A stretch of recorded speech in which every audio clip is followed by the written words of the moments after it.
The Sustainable Voice, bringing you big successes from small places worldwide. Hey Lee, how's it going? Hi, Ashish. Everything Yeah. is peachy keen, wonderful around Peachy here. keen. Well, gosh darn it, the heck. That's just, what's it? No, what's the phrase? Not bubbly. That's just cheeky. That's just swell. That's just swell. Did you see Lassie today? No, but we used to own a collie, so and they do act like Lassie, I have to Yeah, say. He yeah. was he would always alert us about things. So when I was working in finance, we would have a joke about that. We would always, whenever the market was doing something funny, we'd stop and go, we'd pick somebody from the team and go, "What's that, Lassie? What'd you say? The market's crashing? Oh, what's that, Lassie? What'd you say? Buy Intel? Oh, got it. Okay, cool, perfect. Lassie, what's that say? The put options are you gotta dump the put options on this, or oh, okay, okay. What's that, Lassie? These two companies are merging? Oh, fantastic. You know, so, so it's just randomly, and so each person, somebody else, like, and we would do is we would basically startle them, right? They'd be, what, when you're looking at a Bloomberg terminal or looking at all these financial terminals, it's like 4 or 5 separate screens you're looking at. Usually 4 screens stacked on top of each other. So two here, but it's one, two, three, four. And so you're looking at 4 separate graphs, 4 separate tables, and it's all moving. It's like literally looking, it's like watching NFL Red Zone. You're watching all these games at once, and you wonder why attention span's gotten so short. It's Yeah. looking at everything. So when we see somebody who's just engrossed like this and just their eyes are glazed over, we'll walk up and go, "What's that, Lassie? The bond market, the yields are up. What's that, Lassie? The yield curve's inverted. Oh my gosh." And that brings them back to reality, brings them back to life, and puts a smile on their face and gets them to actually understand that they're human. So I plan on starting to do that every now and then when I Yeah, I start was traveling. that's good. It's no wonder you left that world behind and moved Oh. into something where you can stay grounded because I don't know, my brain wouldn't survive that constant barrage. Can I tell you, there's several reasons why I left that world. I mean, that was one of them. But the main reason, so our company, I won't name the company, we had $1 trillion in the bank with a T. And when we talked about giving back, we talked about helping and social responsibility, the best I got was, well, we're building a house for somebody. That's it. One person. That's it. Oh, we're going to build a couple of houses here. We're going to build a couple of houses here. There was somebody who was in charge of their foundation or in charge of their philanthropic efforts, but it just seemed so superficial. They were doing it for the sake of doing it, and that was the moment. And I remember I remember I had just said that was the moment because I love numbers. I love numbers. Yeah. I love economics. I love numbers. I'm good at it too. Hmm. And that was the moment where I just became completely disenfranchised. Hmm. Even though Yeah. my entire education is based on international policy and economics and finance, numbers are my thing. They're my jam. Yeah. And then this happened and just, it was there. So, the fact that we are now a 3 time sustainable tourism leadership champion or Yeah, award winner, congratulations. You have to thank you. tell everybody about it. Oh, It does take oh, a that's few days. right. Yeah, yeah. So we within a prestigious network, they give out this Sustainable Tourism Leadership Award. They started doing it back in 2012, I want to say, and we won it for the first time in 2014. We won it for the second time in 2016, and that was the only time my father and I were on stage together to accept the award in my life. Right? Hmm. Every award, anything I've ever won, tournaments, trophies, sports, whatever, he's never been there. He's always been traveling, right? Hmm. The only times we've been together where he's seen me achieve something, high school graduation, college graduation, and that. Wow. And then, so of course, my first conference without him, Mm. and it comes up and I had a feeling we were going to win, but I wasn't 100% sure, right? We had a really cool, it was with our robot project, and it was really cool. I was excited. And then when they called our name, I felt this presence come over me that was incredible. Anybody who's lost a father, lost a spouse, lost a mother, lost a child will understand Hmm. what I'm talking about, Yeah. right? Will understand what I'm talking about. this just, everybody tells you that your lost loved one is with you. Mm-hmm. And they are, and you can feel their presence. They are, right? Little subtle things here. I felt this bolt of lightning go through my body. It was a jolt of energy like I had never felt in my life. Wow. And I remember when I got off that stage, everybody was emotional too. You know, I heard this just uproar when it was us who won. People Mm-hmm. were excited that it was us. You know, some people came and said, we wanted this for you. And I Yeah. was like, well, that's, you know, it was awesome. And when you got off stage and I was walking back, I see everybody is emotional. Oh. And then I asked a couple of people, as a, you Yeah. know, The ugly cry. You were the doing the ugly, ugly oh, cry. I was ugly crying. And of course, the person's like, let's get a photo. I'm like, okay. So, you know, and it's funny because at the end of the conference, they were showing like a video recap of that. They didn't show me with the photo. They just showed me hugging the presenter. They're like, no, his face is a mess. Forget it. So when I asked a couple people, I said, I'm sorry. I just went to them. I said, I'm sorry that I made you cry. I just apologize. I said, oh gosh, are you kidding me? I said, we weren't crying because we were crying. We're crying because we knew your father was here too. My Yeah. jaw dropped. And through all of us, really? Yeah. Jaw dropped. And sure enough, everybody actually felt it. And God, I can't even describe it. And the funny thing is, I sat down and I kind of just looked out in space, and so the person next to me is like, "What are you doing?" I said, "I'm talking to my father." You know, like Aw. like a schizophrenic. I'm talking to somebody who's not there. You know, and Yeah. yeah, that was there, and so I'm basically, you know, talking to him, you know, just mentioning, and she's like, well, "What are you saying to him? Are you like, hey, I hope you're proud of me?" And I'm like, "No, not that." He goes, "What are you saying?" I go, "What do you think?" That's all I said. What do you think? What do you think? What do you think? So So it was was. that's so awesome. Was it for a specific project or was it for It your was overall? we were nominated for the Kipi robot project, the one in Peru, where we're deploying robots out to the Amazon, and it's a topic we've covered on this podcast before, as a matter of Yeah. fact. So that was the main feature, right? That was what we were nominated for. So we had put together a video because the second or third phase of this project now is the robot going into indigenous communities in the Amazon that are losing their language and actually becoming a vehicle vessel to store that lost language, right? So some of these communities, the last 200 people living there, they're the only ones who speak that language. After that, this language is lost. So this robot is now storing that language, storing their songs, playing it back for them. So it's becoming a vessel to protect their way of life, to protect their language, to protect their means of communication, their songs, their rituals, everything else. So, you know, it wasn't the intended benefit of this. It wasn't what we intended it to be. However, it turned into it.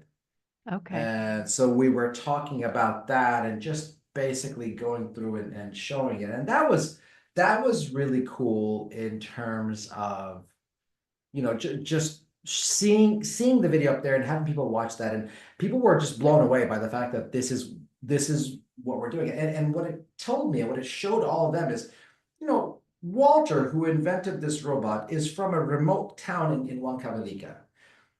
You don't have to be from a big city with an Ivy League education to figure this stuff out, right? It really Right. isn't rocket science. Mm-hmm. However, all you need is you need a will and you need a heart.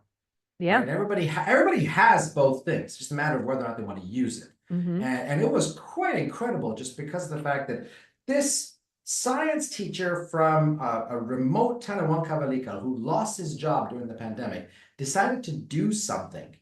And now that's flourishing into things he wasn't even intending it to be.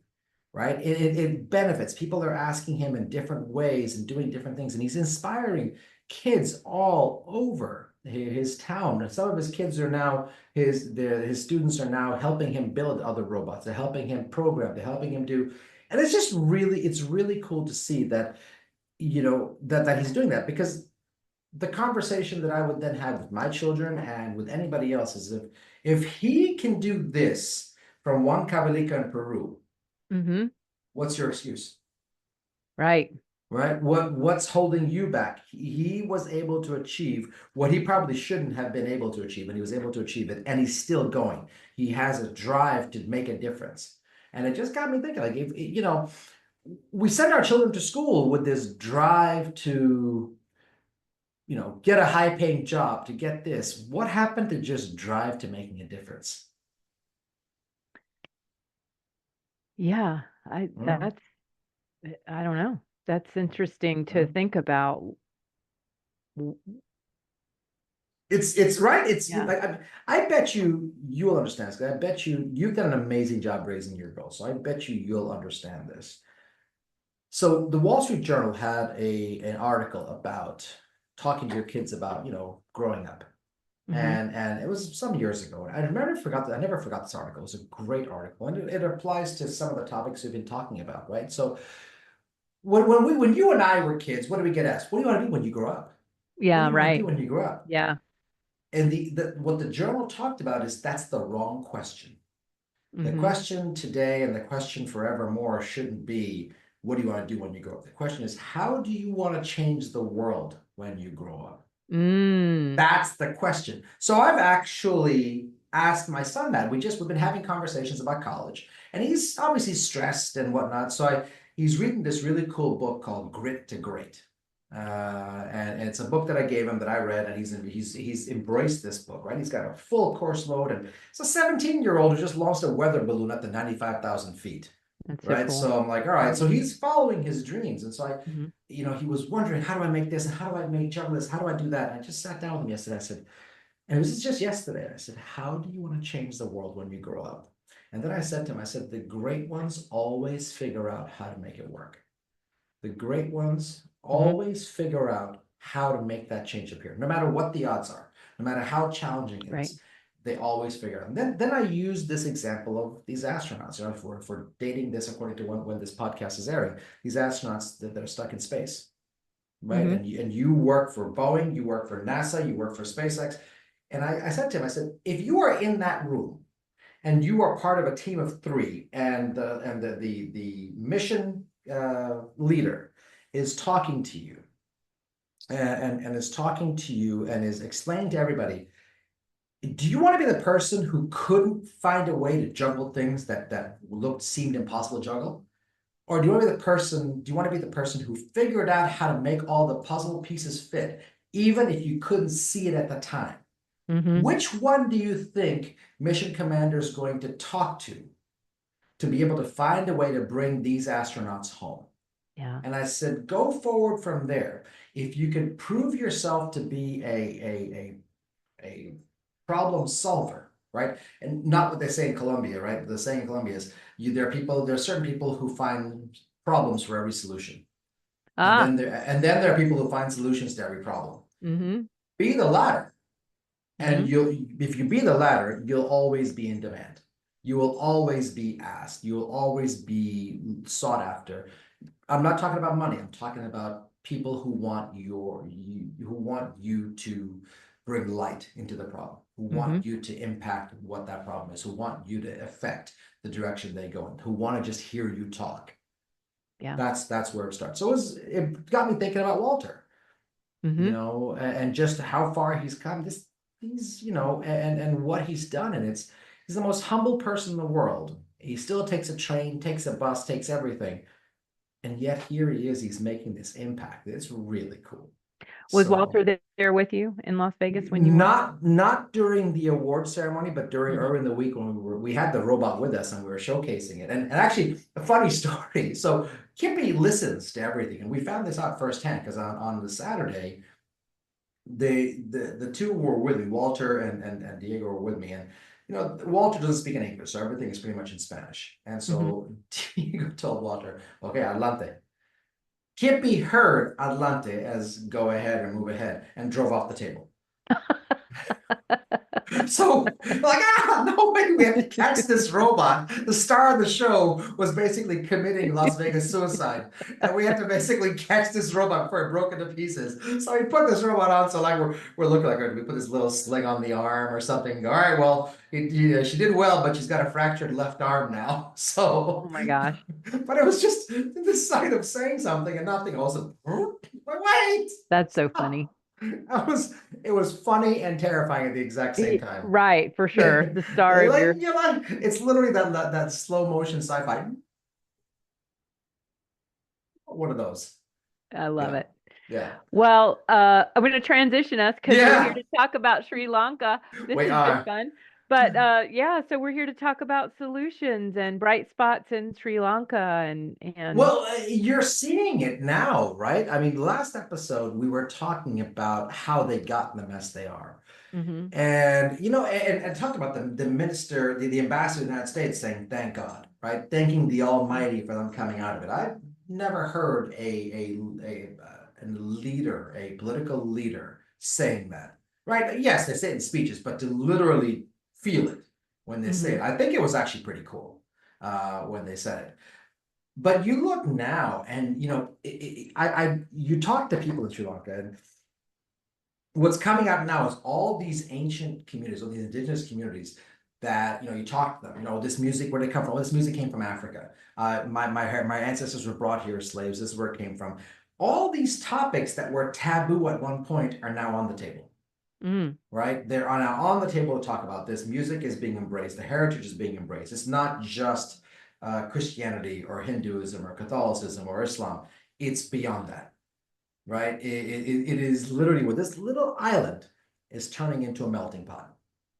And it's actually really cool to watch because you go into different places, you start hearing what they're doing, and you start seeing this music is incredible, right? You start hearing it. They're talking about how they make these batiks. And, I'm from Kenya, so I'm looking at this going, that looks really familiar. That's actually, I was talking to them saying, wow, that I see the correlation there. I see the correlation here. And it was cool to see this correlation.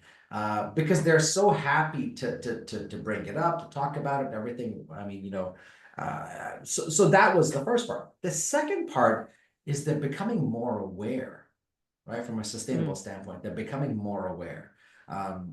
You were obviously on the water a lot. What's the most innovative thing you saw when it came to helping fishermen with sustainable practices? Oh man, honestly, I wasn't that much in that wasn't that exposed to the fishing industry, so I don't know if I have anything to add there. Well, Yeah. anything you would have seen, anything you would have seen that you thought, oh, that looks cool. In the fishing industry? Yeah, in general. Um, Or let me ask it a different way. Did you see nature being used in a way that helped humanity? oh God, Ashish, you're asking this morning. I'm coming up with a blank. Come on now. I'm putting Help her me on the out here. spot right now. I'm putting her Put on the me on the spot. spot. He's putting me on the spot. Yeah. No, I don't know. I mean, like all I think about is just I can only think about Alaska fishermen and, quotas and, the technology that they use to What technology were they using? they're just, they're well, now you can be online and be on your computer while you're out in the middle of the ocean and, watching for depths and where fish are congregating and the information they're getting from fisheries and weather and that sort of thing. So I thought you were going to say watching Suits. oh, watching, they might be. I mean, God, you can do just about anything anywhere nowadays. Absolutely right. You got to get your Harvey Specter fixing while you're fishing. That's right. There's that. All right. Well, let me tell you what Sri Lanka is doing. You know what seagrass is, right? Yeah. Okay. So on the western coast, obviously if fishing happens there, they're trying to help the fishermen in terms of, sediments are the major problem when it comes to fishing, right? So they actually, some parts corrode the water, but otherwise they start, the depth is affected, the way fish, their movements, their feeding, everything's affected. Seagrass is like a natural filter, And so what they're doing now, and it's really cool, they're if anybody goes to Kalpitya, it takes 2 days, but you can go out there and help during certain parts of the year, and they're replanting all this seagrass off the western coast of Sri Lanka. And it's to basically create a natural filter to keep sediment out of the water so the water remains pure, so that when not just the fishermen, but the fish itself, to create a sustainable ecosystem, a sustainable system in terms of how fishing is done, not just with quotas, but how it's done responsibly, and also to make sure that the living environment, the living area is actually more suitable for the school of fish to grow, for the populations to grow. The Ministry of Fisheries is actually watching this carefully. They're seeing what the populations are, and there's nothing impeding that, right? They're trying to make sure nothing impedes that balance. And so they're putting seagrass in to basically act as a filter to clarify this water, to bring clarity to this water, to actually bring sediments out, to keep everything out. So literally that body of water that passes through this seagrass is essentially the cleanest water off the coast of this country. Really? That's fascinating. And it's an exercise that could be applied in so many different countries. Yeah. So I'm gonna throw in a dad joke here. Yeah, go for it. Was this a grassroots effort? Ah! Yes, I have a green thumb. It was green from the start. Yeah, no, I mean, who thought of that? Like, that's just It's a some local NGO. It's a local Yeah. NGO that thought of it, and working with the communities, they thought of it. And it's just, you start seeing this happening all over the country. You've got the local NGO efforts to preserve the water with seagrass. You've got the communities, the fact, for example, staying along that western shore, right? Staying along that western shore, all these communities that are now coming out, they're talking about their heritage, from slavery to descendants, where they came from. And it is changing the dynamic of the country, right? If you go back 15 years and you talk about Sri Lanka, you'll talk about probably 3 places. You'll talk about Sigiriya Rock, you'll talk about Kandy, and maybe you'll talk about the coast, right, to go whale watching, maybe. But that's essentially it, right? Or sorry, no, you'll talk about tea plantations and wildlife, so 4 places. Now, all of a sudden, the area in northern Sri Lanka, Jaffna, is opening up. That area is opening up because that was the epicenter of that civil war. And now that area is opening up where you can learn about that heritage, not just about the war, but beyond, right? So you draw a parallel, let's say, to, for example, Saigon, right? And when you go there, there's of course a lot of history about the war, but there's so much history that goes before that, right? The temples that have links to Shiva, temples that have links to Taoism, to Buddhism, to everything. So you're talking about centuries old history that is now uncovering there. Same thing in Sri Lanka. You go to Jaffna, centuries old history is now starting to show up. You start looking at these ancient cities in Sri Lanka, and there's one in particular that if you were to put a cross-reference of that city to Ayutthaya in Thailand, it's almost identical. Wow. In terms of how they look. It is incredible what you see. When you go, even the rock, what people talk about Sigiriya now is not the rock, but where the head was, where it's aimed. It's looking off to the right, and when you look at it, it's looking straight at Hong Kong. Right? So it's just, the narrative is changing. Right? The narrative is changing, the dynamic is changing. Literally, you talk to anybody, and I've talked to different people in different parts of the country repeatedly. I've done for the last almost 10 years, and you see a shift in how they're talking. And I'll tell you exactly what I mean. And this is 2 separate conversations that I had, just as an example, right? These are people I talked to before the pandemic, right? So 2017, 2016, 2017, they were full of pride, right? They were now finally stable, ready for tourism and everything else. When the terrorist attack happened, they weren't deflated, they were defiant. They said, no, we're going to get through this. And then the pandemic occurred. Still not deflated, defiant, but they were bruised. Yeah. Then we get out of it, and then that coup happens, and you talk to them, they're hurt. They don't know how they got here. And then you talk to them now, holy cow. It is, and it's not perfect, right? There's still issues to be sorted. but the way that they talk and beam with pride. So one particular example, one of the guys I was talking to, we were talking about a particular guide. Sri Lanka rarely does this, right? They'll talk about, oh, we have great guides. All of a sudden, this person was explaining to me why they love this guide. We talked about Jaffna.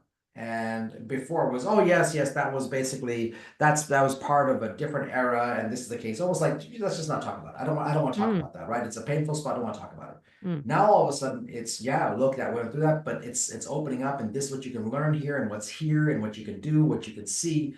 All of a sudden there's more nationalism, there's more pride in what they have. As I mentioned, subjects that were taboo at one point are not. You talk to some of these musicians, and I have, you talk to them, the conversation changes completely, right? Whereas once they would talk about being, their heritage and musicians and where the music comes from, but it was like, okay, I'm just explaining it because you asked. Now, whether you ask it or not, they're proudly telling you. Sure. It is a transformation in this country, and it's only going to get better. Right. And it's as they're encouraged to do so, yeah, they're exposed to people who have a genuine thirst for knowledge and all that. So I'll tell you, at the embassy in Washington, I went there with a congressional caucus for an event, and I was expecting, a steak dinner, just something, a type of dinner, nothing formal, but a type of dinner. I was expecting that, and nothing crazy, but I was expecting it to be a bit, for lack of better words, uptight. And I mean, I had to wear a tie. That's strike 1, 2, and 3 for me right there. Jackets, blazers, no problem. But you asked me to wear a tie, and I better have a good reason to put a tie on. So, and all of a sudden, so I get there and I noticed something right away. This is when I had the conversation with the ambassador, but they were bringing out all these dancers, all this food, everything from coconut rice to different types of dance to a former Bharatanatyam type dance, everything. And it was from every corner of Sri Lanka. They were showcasing every corner, from breathing techniques to yoga to Ayurveda to, I mean, you name it. And they were proudly putting it on. This was normally when you go to an embassy, you're there for about hour and a half. Maybe an hour and a half, and sit down, shake hands, what's a glad hand, and then you sit down, have dinner, and tell tall stories. As more wine comes in, the story gets taller. And now all of a sudden, it's not that. It's 3 hours. Wow. If I told you on the surface, you have to go to the Sri Lankan embassy and sit there for 3 hours, you'd be like, I'm not sure I want to do that. I think I'll just hang back at the hotel. That seems like in a tie. In a tie. Oh yeah, in a tie. I was like, all right, somebody's gonna owe me for this afterwards, And I came away I was blown away. 3 hours wasn't enough. Yeah. I wish it was 4. It wasn't enough, right? And I've seen all this before, but it still wasn't enough. And I think that's the part that really drew me in. I started having these conversations. Then I remember back the conversations 5 years ago, the conversations 2 months ago, and you talk to somebody, and this is probably the another example that I think is really good. Before, you talk to somebody in Colombo, they would try to talk to you about everything around Colombo. And they would talk about other areas, but they would be centered on Colombo. Now you talk to somebody in the city, and they will talk to you about everything other than Colombo. Oh, well, the manjas are here. These people are here. These people are here. These people are here. This is here. This is here. It was, wow. That's great. The pride of country and not so self-centered on their own survival, but seeing the survival of their country as a whole. Thriving. And I remember the tourism ministers would come up, and I draw them to like the tourism ministers of India, right? The tourism ministers in India, I mean, they're all nice and all, but you could tell, you don't know how long they're going to be there for. And if you shook their hand in India, you didn't know what they really meant and what they were going to ask for, and the intent and how pure it was going to be, or were they going to ask for something backhanded or whatever the case. Here, they are dying for you to see their country. They're, just come to Sri Lanka. If you need a ticket, we'll give you an airline ticket. Just come. We want you to see it. We want you to see our country. We want you to see what's here. And normally tourism ministers will say, well, we have an organized education, or we have this, and it's pomp and circumstance. Informally. Here's my cell phone number. Text me, call me, let me know what you need. Let me know, It was really cool. That's so nice. Yeah. And you went though, didn't you? Yeah. We know it well. One of the people I worked with was a guide in that area for a while. I love that country. I love everything about it. And I think that's the part that just drew me in, was the fact that, you come away. It reminded me, honestly, of when Colombia first started hitting the scene in the US. Right? It reminded me of that, because it's very similar, right? The tourism ministers would show up, and the tourism board would show up and say, this is what we're trying to do. And I remember Colombia's tagline. I can't remember Sri Lanka's right now, but I don't think it's as catchy as it can be. But Colombia's at the time was, the only risk is wanting to stay longer, right? So they were awesome. they weren't afraid of what they were, and they said, I was like, wow, that's bold. That's really cool. So that's bold. Sri Lanka's can be, we won't burn your house down, or something. I don't know, or we can pay our The only bills thing now. we'll set on fire is your spirit. That's a great one. That's a great one. I think we'll set on fire is your spirit. Absolutely. Again, it's unspoken heritage. That's really what it is. It's unspoken heritage, unspoken culture. Things that, like, as I mentioned, things that were taboo at one point now aren't. Things that were off limits at one point now aren't. Right? You can talk about anything, and they'll proudly tell you that history. Right? They'll proudly talk to you. And so it's no longer, hey, come and see the tea triangle. And it's no longer, hey, come and see the wildlife, right? At one point in Sri Lanka, if you go back and look, 20 years ago, Sri Lanka was a pretty regular offender of wildlife protection, right? I mean, how they treated the wildlife, especially the leopards in the national parks and whatnot, and what they did to preserve them. It wasn't exactly a beacon of hope. It's transforming. Right? Everybody knows about Yala, but now Wilpatu comes up, and now Wilpatu's got all these different areas and elements of wildlife, and it's off the beaten trail a little bit, and you start talking about what they're doing there, and all of a sudden these conservation angles come up. You start talking about the communities near Kalpitia, and then all of a sudden, their heritage comes up. The seagrass we talked about already. Yeah, you go up to the rock as well, but now it's less about the rock and more about the emergence of the ancient history around that rock. Right, these ancient cities, going into these mountains and saying, well, this is where Lord Hanuman actually took off from these mountains to enter India. There's a whole mythological aspect of it. You go into there's wildlife preservation centers that you can go and stay at. These are conservation camps that you can stay at for 2 nights and see what the good work they're doing to help preserve some of the most indigenous, some of the most endangered population. That's huge. Then you come down to the coast, you can do whale watching, and that's all there. And what's amazing is, we used to look at Sri Lanka and say, wow, there's a couple of really nice luxury hotels down on the coast, right? These are brand name luxury hotels. Which surprising that you see them in Sri Lanka. Now you just look and say, there's more coming. There's more coming. There's the window for foreign investment in Sri Lanka is 100% open. And you'll see over the next few years these hotels. I'm not talking about building out the cities with too many hotels. I'm talking about foreign investment from real luxury hotels who are going to take everything up a notch, who are going to show up and not build 10 hotels, build one, but they'll build such a property, and it'll rival some of the most luxurious hotels in the world. That's that window that opens up, right? We talked about in the past that if a country has a stability politically, economically, that foreign investment opens up, and foreign investment's a great way to get out of debt. Yeah. And here you're looking at what they're doing, and it's incredible. It is really, really incredible how they're doing it. So, you just come away and go, there's so many parallels to when Rwanda first opened up, when Uganda first opened up, when Colombia first opened up. Yet here we are, and honestly, if people in Venezuela are watching right now, they should be watching this. This is your blueprint. This is your blueprint. I mean, think about this, right? Venezuela is dealing with political strife right now. They're dealing with election issues and whatnot, and whether to have a leader, opposition leader, or who knows, whatever the case may be. They're dealing with all the things that other countries have dealt with at some point. These countries need a blueprint. Colombia was that blueprint, but Colombia had a different type of blueprint.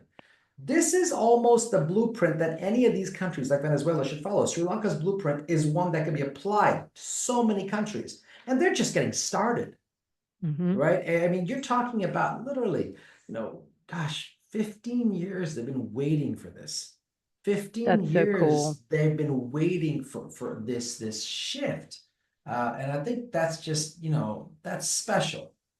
Yeah. Really, really special. So I had to make sure we talk about that because it is, I'm it's glad one we of, did. yeah. Yeah, it's good to see that shift from desperation Mm-hmm. to hope and determination Mm-hmm. and seeing a better path 100%. forward, because 100%. the other path was a way forward, I suppose, but certainly not productive.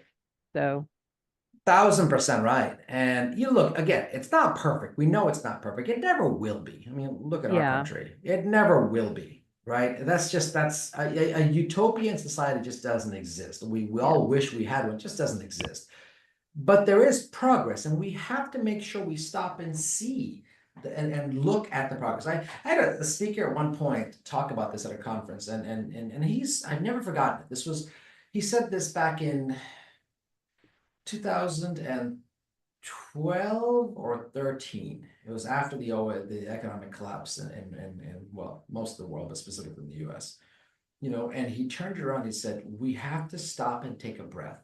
We have to at one point turn around and look at where we came from. We always want to look ahead and keep moving forward and have this ultimate goal that we're trying to get to, or whatever that goal is for that period.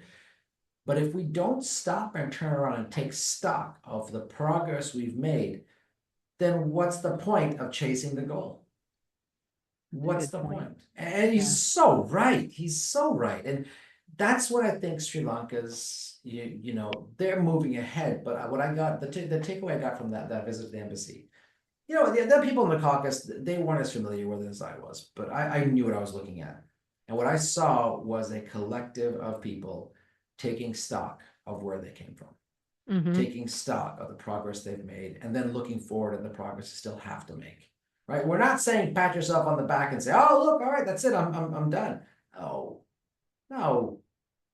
Being able to move forward, that's the key. Simon Sinek, who I've heard speak several times now, and who I remember meeting him. You will never remember, but I remember meeting him before he became famous. I remember meeting him when he basically was just starting out, right? And and I've had conversations with him, but I mean, but not really. Like, he won't remember them, right? But it was. I didn't know who he was. So I was just having a talk with him, and I didn't know who he was. Now everybody knows who he is, but he has this book called The Infinite Game. And it's a fantastic book. It really is. Like, everybody knows his book Start With Why. Everybody knows that book. It's a great book, but this is it's his third book. So yeah, it's his third book now. So the follow-up of the follow-up. And it's called The Infinite Game. And essentially, the broad stroke of it is that there's no start and end point when it comes to anything resembling work or success, or in any walk of life. There's no start and end. It's perpetual. Right? It stops when you want it to stop, right? But it doesn't stop for the world, it just stops for you. And what's really cool is, unbeknownst to Sri Lanka, they're living this. They're living this 15 years. Look, Egypt has been living this, right? How long have they been waiting for a high season? Then they had one for a few years. Now what's happening with, in that region has knocked them back down, but they're building up again. They're perpetual game. They're perpetual. People talk about getting back on the horse, or not just giving up and moving forward and whatnot. It's essentially the infinite game. It is what that book is talking about. And you talk to the people of Sri Lanka. Forget about what you see in the news and what the country's saying, but talk to the people. They don't even know what the book is. They've never read that book, but they're living it. Yeah. And it's really cool. And that's why I shift focus to Venezuela and say, and tell anybody from Venezuela who's listening, that's your blueprint. Mhm. Just literally. I mean, imagine how much progress we could make if we go to any one country that's trying to break out of a rut they're in politically, economically, and say, go talk to that world leader. Mm. Go talk to that country leader. Go talk to the people of that country. Go talk to the dignitaries of that country. Let them tell you what they did. We do it in business, Sure. right? We do it in business all the time. Hey, can you help me with this? How did you get through this problem? Let me see if I can apply it here. We do it all the time. Every time we go to an online course, we go to college, we go to an education, a continuing education, we talk to a peer, we talk to a board of directors, we talk whatever. We're always getting that, Mm-hmm. but we're not doing it at the country level. Yeah. And we should.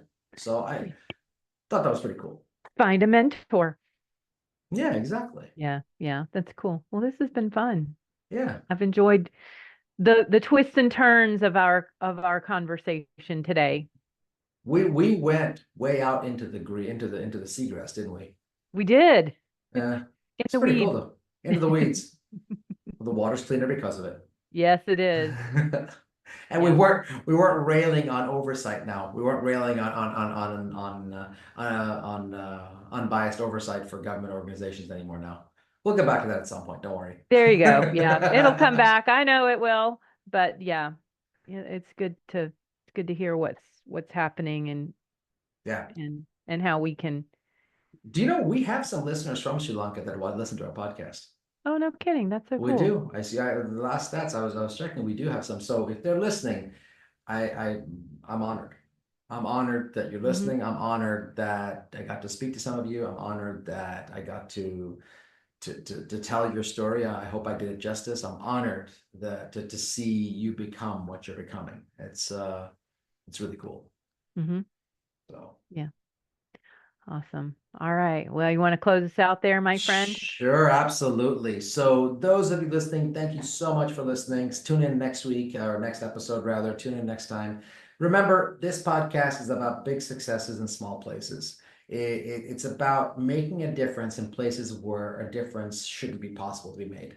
So take a look at your own lives. Take a look at around your surroundings. See how you can make a change for somebody else that isn't expecting it. See what you can do to be that person. Don't tell me what you're going to do when you grow up. Tell me how you're going to change the world when you grow up. Very good. I love it. Thanks, Ashish. Thank you. Thank you for listening to The Sustainable Voice. If you have a success story of your own, please reach out and share it with us. We'd love to hear from you. See you next time.